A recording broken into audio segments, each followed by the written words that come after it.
Hey everybody, Papa Wiggs here with Wiggs. We're going to talk about our week one start sits and for Sunday, Monday. Sorry, had a brain fart there. I'll jump right in, Wiggs, okay? So, my first start, I'm going with Jared Goff. I think that Goff, they're playing at home against the Rams. Uh, I think Goff is going to have a really good game. This Detroit Lions offense is just loaded.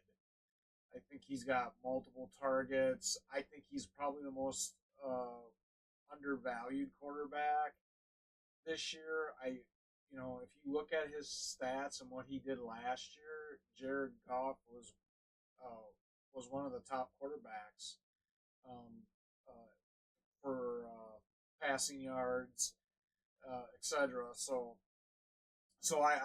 I've got a really good feeling he's gonna have a great game against the Rams. Their defense isn't the same. Um, I think he's definitely a start. That leads me into my number two guy, Javonte Williams. Javonte, they're going up against Seattle at Seattle. I know some people might not think this is a good matchup, but I really do think it's a great matchup for Williams.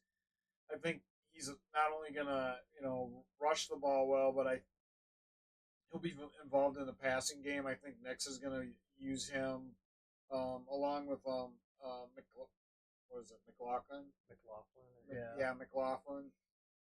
So uh, I see uh, I see Williams going for a combined over 100 yards between rushing and receiving, and I think he definitely gets at least one touchdown. So I think it's going to be a great game for him. And then just jumping back on Goff, I think Goff is going to be. I, he could definitely be right around the 300 yards, and I see him throwing for at least two or three touchdowns. That's just again my opinion. So with that, I'm going to jump into my number three guy, which Wiggs is copying me again. That's what he does. Anyways, Malik Neighbors, they play the Vikings at home. Listen, I know the Vikings. They signed Gilmore and they've got Murphy and they've got Griffith in their secondary, but I really think that this defense is still has a lot of questions to answer, and we're not going to see it until they start playing a lot of new guys on the Vikings defense. I don't think that they're going to start gelling until 3-4 games into the season. So, and I also think that Neighbors is arguably,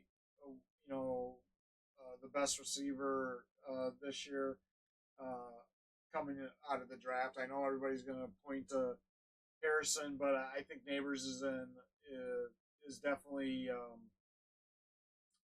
going to flash here. I think he's going to get the gas going right away. I think he's going to have close to 100 yards in this game with at least one touchdown, and it wouldn't surprise me if that touchdown's like a 40, 50-yard touchdown. With the way the Vikings defense likes to blitz and stuff like that, I just can see him having Wiggs, I'm sure you'll touch on this. I can see him having multiple one-on-one situations where because of how Brian Flores likes to run his defense. And I think he's going to take advantage of it. With that, that jumps into Jatavian Sanders for the Carolina Panthers. Now the Panthers, they're going up against the Saints in New Orleans. Uh, they just lost two of their tight ends. They're both were ruled out. They had to bring up somebody. They got one guy that converted to tight end, another guy that they just brought up. Sanders is supposed to be really involved in this offense, and he's going to probably be out on the field, you know, most of the game when they're out there on offense. I also think that the fact that they're playing the Saints have some pretty solid cornerbacks. I think it could be interesting to see, how that pans out. What I think that means for me, I think that means they're gonna Bryce Young is going to be taking advantage of Sanders over the middle to try to open up and relieve some of the pressure that Deontay Johnson and Thielen may get out there. So I think Sanders is going to have at least 80 yards, on 6 or 7 receptions, maybe a little bit more. I can definitely see him possibly getting a touchdown as well. So I think he's going to have a good game. I also think Sanders is going to be a surprise this year. I think people are going to be surprised at how well he does. That's just my opinion. And then my last guy for a start is JSN. They're playing the Broncos. Like I talked about with Williams. Uh, I think that Metcalf is he's going to be drawing Surtain from the Broncos. I think that's going to be a tough matchup. I still think DK is going to have an okay game. But it's not going to be um, an explosive game. So I think they're going to have to rely heavily on JSN in this game. And I think he has a chance of actually having a better game than DK just because of the matchup. I think that JSN could have, around 90 yards on, 7, 8 receptions, maybe a little bit more, possibly a touchdown. So I'm high on him. So, Wiggs, go ahead. I'm gonna start things on off here with Deontay Johnson. Someone who I'm not gonna lie, at the start of the offseason I wasn't a big fan of the move, but I could totally now see him being like the main guy in this offense. I think him and Jatavian Sanders will get a bulk of the workload, with the slight mix in there with Adam Thielen.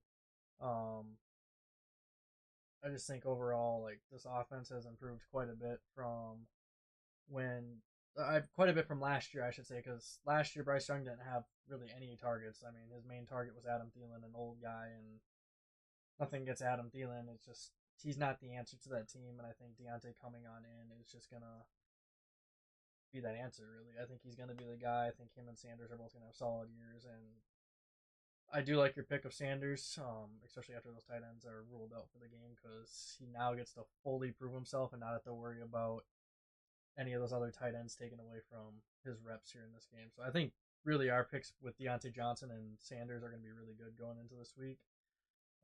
Moving on from there, I do agree with you with Malik Neighbors. As much as I love the Vikings, their defense is not going to be that great this year in my eyes, and I think Neighbors will tear apart whoever's guarding him. I don't care if it's Gilmore or whoever else is on the defense guarding him. The dude's a freak of nature.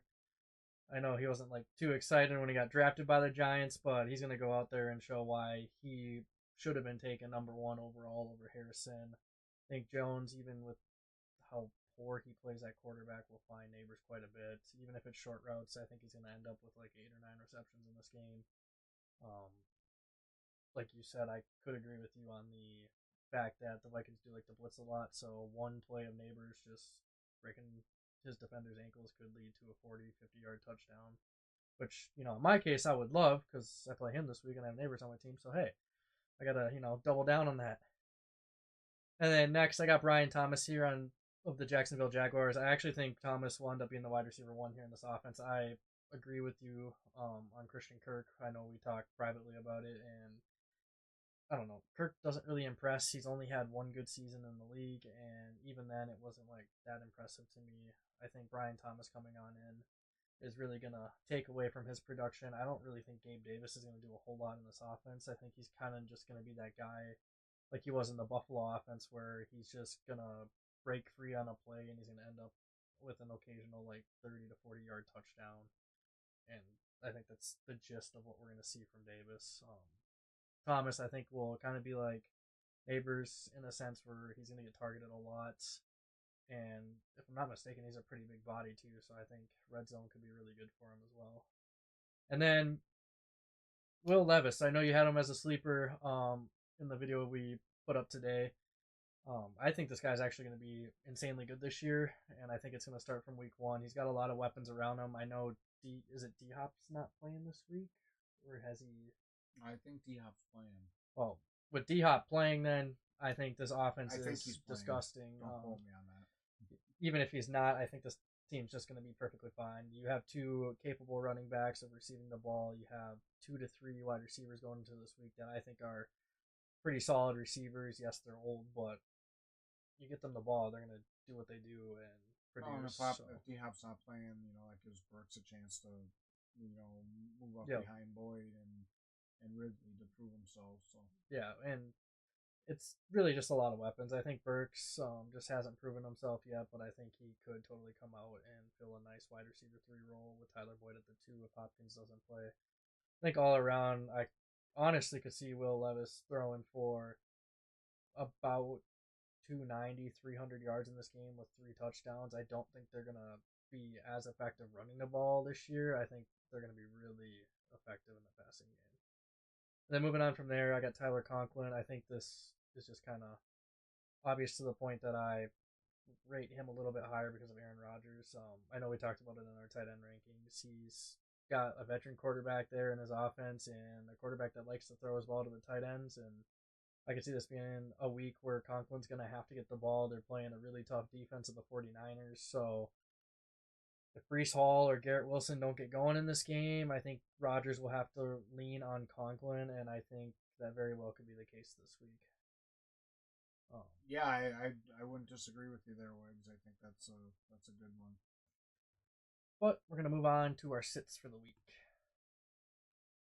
Yeah, so for me, this was pretty easy. Justin Herbert, I just, you know what, you got Jim Harbaugh coming in with Greg Roman as his offensive coordinator. For those of you that may or may not know, Roman was the offensive coordinator for the Ravens, who that's probably part of the reason why they brought in both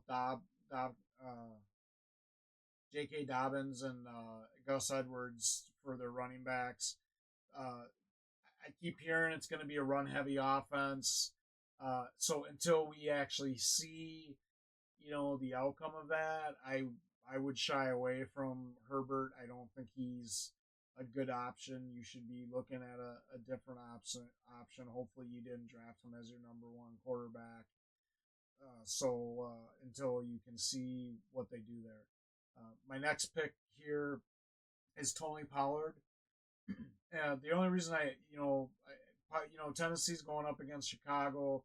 Chicago can typically plays pretty well against the run, against the opposing running backs. But the other thing is that Pollard and Spears are going to be going 50-50 from everything that I read. And I really think that Spears is going to come out on top of this deal. And eventually, I think Pollard's going to fade out. So I just think that he's a huge risk to start this week, especially on the road against against the Bears.